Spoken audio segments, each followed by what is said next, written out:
Ni mambo gani ya msingi ambayo kijana amepaswa kuyazingatia kabla hajaingia katika ndoa? Na jambo la kwanza ambalo ningependa tuangalie, jinsi unavyotamani, jinsi kijana anavyotamani apate mwenzi aliye bora, vivyo hivyo hata yeye anatafutwa awe bora. Hivyo msomaji wangu, naomba tuwe na fungu moja ambalo ninapenda kulikazia katika siku ya leo, la Isaya 49 fungu la 16. Na hivyo tutakuwa na vipengele kadhaa kabla hatujaingia katika sifa au mambo ambayo kijana au binti anapaswa kuyaangalia. Jinsi ya kumtambua mwenzi wa maisha. Utamtambuaje? Na tunakubaliana ya kwamba kabla hujampata mchumba ni lazima umpate rafiki wa kike au wa kiume. Hizo hatua ni za msingi. Haiwezekani ukaruka kutoka raia fulani, mtu fulani, mpaka kuwa mwenzi wa maisha. Haiwezekani ukaruka kupata rafiki, ukaruka ukaingia kwenye ndoa. Kuna vitu utakuwa umevikosa. Isaya 49:16. Isaya 49:19. Neno la Bwana linasema, maana katika habari za mahali pako palipokuwa ukiwa, pasipokaliwa na watu, na nchi yako iliyoharibika, hakika sana utakuwa mwembamba 49:16. Ndio. 16. Ni 16. 16. Yeah. Neno linasema, naam, tazama nimekuchora katika viganja vya mikono yangu. Mungu anasema ametuchora katika viganja vya mikono yake. Kuta zako ziko mbele zangu daima. Kuta zetu ziko mbele yake daima. Sasa maana yake ni nini? Mungu yu tayari kuwajibu wote wanaomtumaini na wale wanaomuomba sawa sawa na mapenzi yake. Kwa hiyo ikiwa kijana au binti anatafuta mwenzi wa maisha, ni muhimu sana aelewe ya kwamba Mungu atamjibu sawa sawa na mapenzi yake pale tu huyo kijana au binti ameonyesha uaminifu kwa Mungu. Usiombe ukiwa umefumba jicho moja, umeshamtambua binti fulani au kijana fulani. Na hivyo basi inabidi uache kila kitu kwa Mungu, na ndipo ataweza kutenda yaliyo mapenzi yake. Na hiyo inamaanisha kwamba unaweza ukawa unatamani kumpata mtu fulani, lakini Mungu anaona kabisa itakuwa ni shida katika mahusiano yenu. Kwa hiyo hata kujibu. Kwa hiyo usije ukanungunika ukisema mapenzi yako yatimizwe. Acha yatimizwe kweli. Kabla kijana au binti hajampata mchumba, jambo la kwanza ni lazima aongozwe na Mungu. Ina maana lazima ajisalimishe kwa Mungu, na Mungu ni mwaminifu, atamuonyesha kipi chema, kipi kilicho kibaya.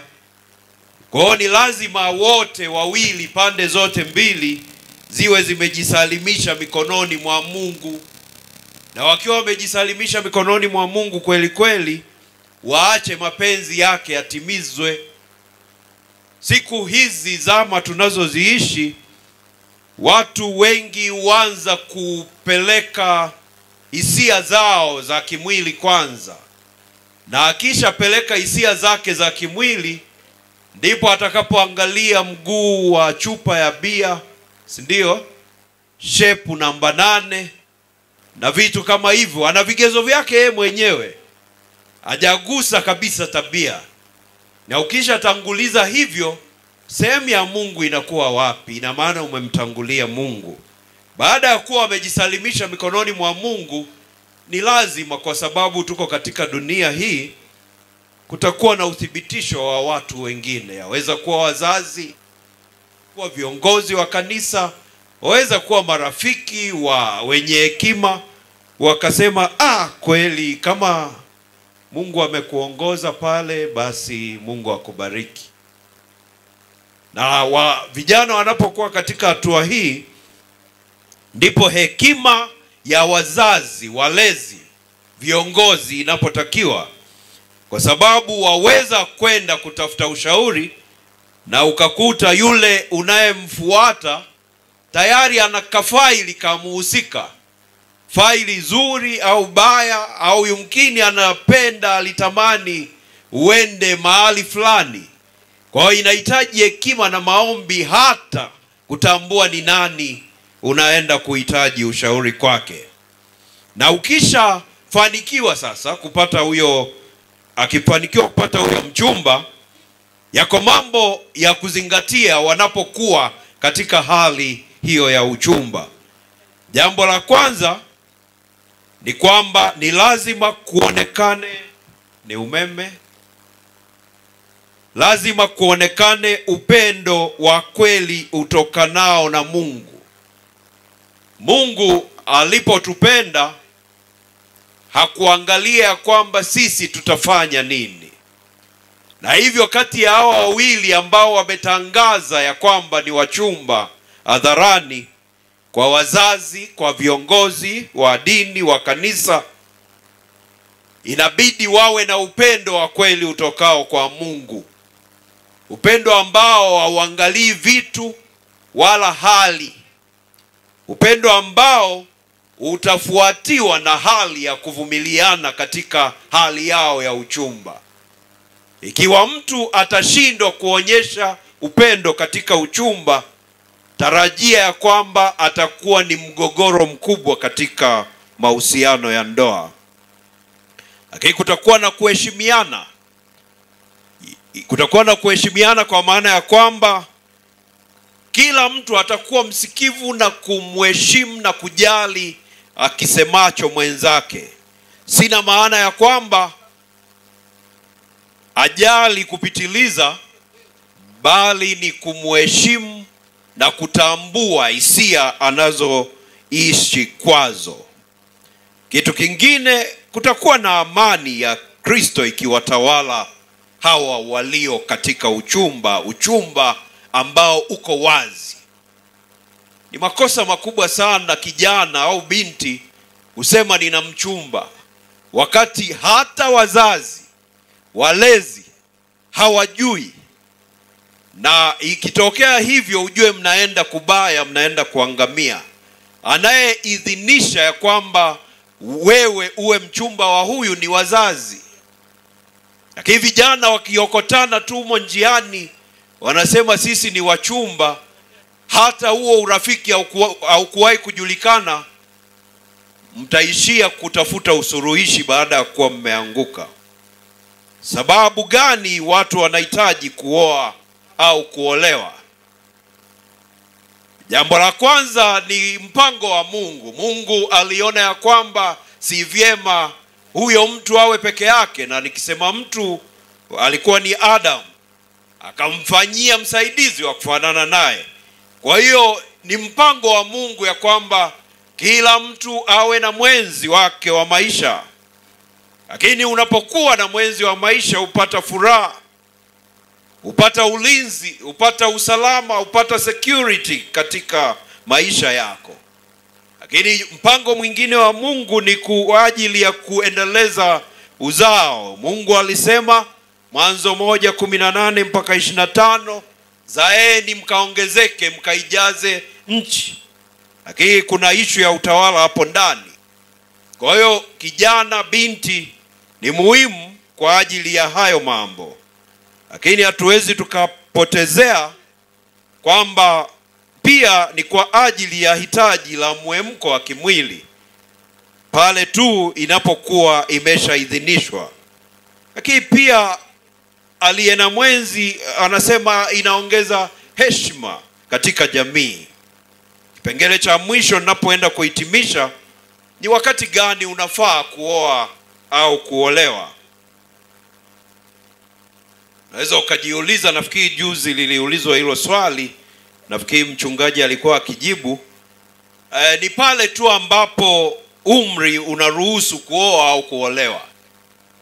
Kwa serikali ya Jamhuri ya Muungano wa Tanzania, kuanzia miaka 18 na kuendelea ni halali na ni ruksa mtu kuweza kuoa au kuolewa. Lakini kitu kingine ni ukomavu kiakili, kifikra. Ili usije ukawa mwanamume ambaye ni mvulana bado. Yaani lazima uwe na ukomavu kifikra, kimawazo, una uwezo wa kuamua, una uwezo wa kufanya maamuzi magumu. Lakini wewe mwenyewe unaweza kujitawala, unaweza kujitunza. Ikiwa wewe huwezi kujitunza, itakuwaje ukiongezewa mtoto wa watu, binti wa watu? Hiyo inaenda kote kote. Kama binti hawezi kujitunza, kujitawala, atawezaje kuishi na kijana wa watu na kumtunza? Lakini jambo jingine la msingi, kuonyesha utayari wa kuolewa au kuoa, kunapokuwa na kazi au chanzo cha mapato kilicho cha halali, mtu anaweza akaoa au kuolewa. Mabinti, msije mkafikiri ya kwamba wewe umekaa tu umebweteka, unafikiria kupata kijana ambaye tayari ana funguo tatu. Hayo ni mawazo mabovu na ya kichovu sana. Ni lazima we mwenyewe ujue ya kwamba nina uwezo wa kupata chochote kwa namna ya halali. Usitarajie tu kwamba ninasubiri kijana aje ana uwezo tayari. Hapana. Heri mkutane hamna kitu, mpambane mpate cha kwenu. Bwana asifiwe. Lakini kitu cha mwisho kwa siku ya leo, kunapokuwa na utayari toka ndani ya moyo, mtu anaweza kuoa au kuolewa, ikiambatana na maelezo niliyotaja hapo juu. Hivi mmesikia kwamba nimesema kwamba wazazi watakapokushauri ndio uoe? Mmesikia nimetaja hiyo? Usije ukapata pressure kutoka nje, kwa wazazi, kwa majirani, kwa vijana wenzako. Wanakuambia mbona umri unaenda? Kwani inawahusu? Usikute wewe umeamua kuwa hivyo hivyo, si ndio? Kwa hiyo inatakiwa kuwe na hitaji kutoka moyoni. Wanaokushinikiza kwamba mbona umri umeenda, hawatakuwa kwenye sehemu ya ndoa yako, bali watakuwa wako pembeni kama wapenzi watazamaji na wasikilizaji. Mwisho kabisa, elewa ya kwamba kijana anapokuwa mwaminifu kwa Mungu, binti anapokuwa mwaminifu kwa Mungu, wanapojitunza vizuri, Mungu atawapa kile wanachokitamani kukipata kwa wakati wake. Mgogoro unakuja pale tu mtu anakuwa wa kubipu, anabipu. Ukibipu, Mungu yeye hata kupigia. Bwana asifiwe. Yaani unapaswa wewe mwaminifu. Kama unataka mke bora, ni lazima uwe mume bora pia. Mungu awabariki. Na kesho tutakachokiangalia ni vigezo gani sasa, tuviangalie kimoja kimoja wakati unapoangalia mwenzi wa maisha. Mungu atubariki na tusimame tuweze kuomba. Baba Mungu mtakatifu, asante kwa mashauri ya jioni ya leo, kwa kuwa ni agizo na mapenzi yako ya kwamba mtu asiwe peke yake. Tunachokuomba jioni ya leo, watu wazima wawe washauri wazuri kwa vijana na watoto wao. Lakini vijana waishi katika maisha ya uaminifu, wakijitunza, wakijiheshimu, ili kile wanachotamani kukipata na wao waweze kukutana na wale ambao ni wakamilifu, wanaofaa, walio na nidhamu mbele zako. Jioni ya leo tufundishe sisi sote kuwa waaminifu, kuwa watiifu, kuwa wasikivu kwa neno lako, ili hatimaye kupitia hilo tuweze kuyapata maagizo na maelekezo yako kwa usahihi. Endelea kuwa nasi ukilinda viwanja hivi, katika jina lake Yesu Kristo, amina.